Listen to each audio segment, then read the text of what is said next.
मी शैलेश लाहोटी, निवडणूक निर्णय अधिकारी, जिल्हा परिषद पंचायत समिती सार्वत्रिक निवडणूक 2026 जिंतूर तथा उपविभागीय अधिकारी सेलू।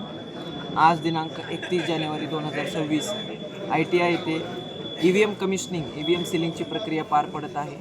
आम्ही त्यासाठी 20 टेबल नेमून दिलेले आहेत व प्रत्येक गणावाईज आम्ही टेबल केलेला आहे। साधारणतः 13 ते 15 राऊंड प्रत्येक टेबलवर होतील आणि संध्याकाळी 10 वाजेपर्यंत पूर्ण EVM कमिशनिंग होईल असा आम्ही प्रयत्न करत आहोत। या EVM कमिशनिंगसाठी आम्ही सर्व उमेदवार त्यांच्या प्रतिनिधींना पत्रव्यवहार केलेला आहे व यावेळेपर्यंत सर्व प्रमुख पक्षाचे प्रतिनिधी त्यांचे उमेदवार या ठिकाणी येऊन त्यांनी स्वतः मतदान प्रक्रिया मॉकपोल करून घेतलेला आहे व पूर्ण प्रक्रिया पारदर्शकपणे पार पडत आहे याबाबत त्यांनी समाधान व्यक्त केलेलं आहे।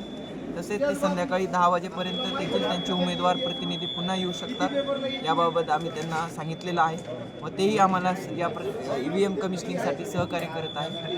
धन्यवाद। मतदान राज्य निवडणूक आयोगाने सुधारित निवडणूक कार्यक्रम जाहीर केलेला आहे। त्यानुसार मतदानाची प्रक्रिया आता 5 ऐवजी 7 फेब्रुवारीला आणि मतमोजणी 7 फेब्रुवारी ऐवजी 9 फेब्रुवारीला पार पडणार आहे।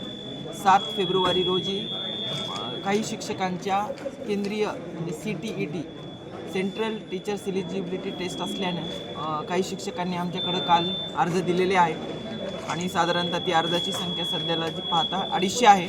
तर त्यावर आम्ही इतर काही शिक्षक खाजगी संस्थेतील असतील किंवा जे शिक्षक या आदेशापासून सुटले होते त्यांना आम्ही पुनश्च निवडणूक प्रक्रियेत सामावून घेत आहोत आणि आमचा मनुष्यबळाचा कोणत्याही प्रकारचा तुटवडा येणार नाही याबाबत आम्ही दक्ष आहोत। प्रत्येक वेळेस निवडणूक आयोगाच्या सूचनेनुसार आपण जे PRO PO 1 2 3 मतदान केंद्रावर नेमतो त्यांना 3 ट्रेनिंग देणं आवश्यक आहे। तर आता जे नवीन आपण ऑर्डर्स काढलेले आहेत त्यांना दिनांक 3 फेब्रुवारी व दुसरं ट्रेनिंग 4 फेब्रुवारीला आपण देणार आहोत जिंतूरमध्ये व त्यांचं तिसरं ट्रेनिंग 6 फेब्रुवारीला डिस्पॅचच्या दिवशी होईल। सध्याला आपल्याकडे 250 अर्ज आलेले आहेत, अजूनही काही 5-10 नंबर आपल्याकडे तो वाढू शकतो। संध्याकाळपर्यंत ती यादी फायनल होईल।